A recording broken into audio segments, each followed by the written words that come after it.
রিয়ান আসসালামু আলাইকুম। আশা করি সকলে ভালো আছেন। আমি আলহামদুলিল্লাহ ভালোই আছি। তো আজকে সকাল সকাল ঘুম থেকে উঠে চলে যাচ্ছিলাম গলাচিপার উদ্দেশ্যে। তো এই তো আমরা খেয়ায় উঠে গেলাম।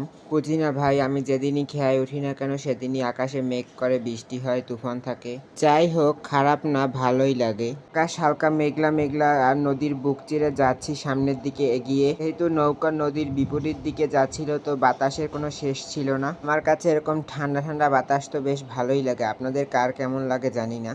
এই তো আমরা গলাচিপার কাছাকাছি চলে এসেছিলাম। এখনই ওই খেয়ায় থামাবে। গলাচিপাতে ছোট একটু কাজ রয়েছে, সেই কাজটি সেরেই আবার চলে যাব। তো আমাদের এখানে খেয়া থাকায় বেশ সুবিধাই হয়েছে, নাহলে তো গাড়িতে করে যেতে হতো। এই যে দেখুন, এখানে একটি খেয়া চলে এসেছে আর একটি খেয়া সেরে চলে যাচ্ছে। তো এখন ঘাট দিল, সকলে নামলাম। তারপরে গলাচিপা থেকে আবারও রওনা দিয়ে দিলাম আমখোলা খেয়াঘাট। গলাচিপা অল্প একটু কাজ ছিল, তো সেটু সারা হয়ে গিয়েছে, এখন আবার চলে যাব। বললাম ভিডিওতে কথা বলবো আর আমাকে দেখবেন না, তা হয়, তাই একটু আমাকেও দেখিয়ে দিলাম। এই তো দেখতে পাচ্ছেন বাতাসে চুলগুলো উঠছিল। আজকেও নদীতে বেশ পরিমাণে বাতাস এবং তুফান ছিল, তো আমার কাছে তো বেশ ভালোই লাগে এগুলো। তো আমি যখনই কিনা এই নদী পারাপার করি কিংবা নদীকে দেখি, তখনই মনে হয় যেন নদীকে নতুন ভাবে দেখছি। নদীতে যখন এভাবে খেয়া পারাপার করি, কেমন যেন একটা আলাদা শান্তি অনুভব হয়। একদমই প্রকৃতির স্বচ্ছ বাতাসগুলো গায়ে লাগে। এই বাতাসগুলো যেন একদম মনকে ছুঁয়ে যায়।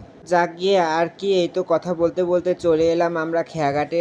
এখন এই খেয়া থেকে উঠে রিক্সায় করে আবার চলে যাব আমখোলার দিকে। তো ভাই, আপনারা অনেকেই রয়েছেন ভিডিও দেখেন, ফলো করেন, কিন্তু লাইক কমেন্ট করেন না। তাদেরকে বলছি ভাই, ভিডিওতে একটু লাইক কমেন্ট শেয়ার বেশি বেশি করে করুন। কারণ দেখা যাচ্ছে ভিডিওতে ভিউজ হচ্ছে কিন্তু লাইক কমেন্ট তো পড়ছে না।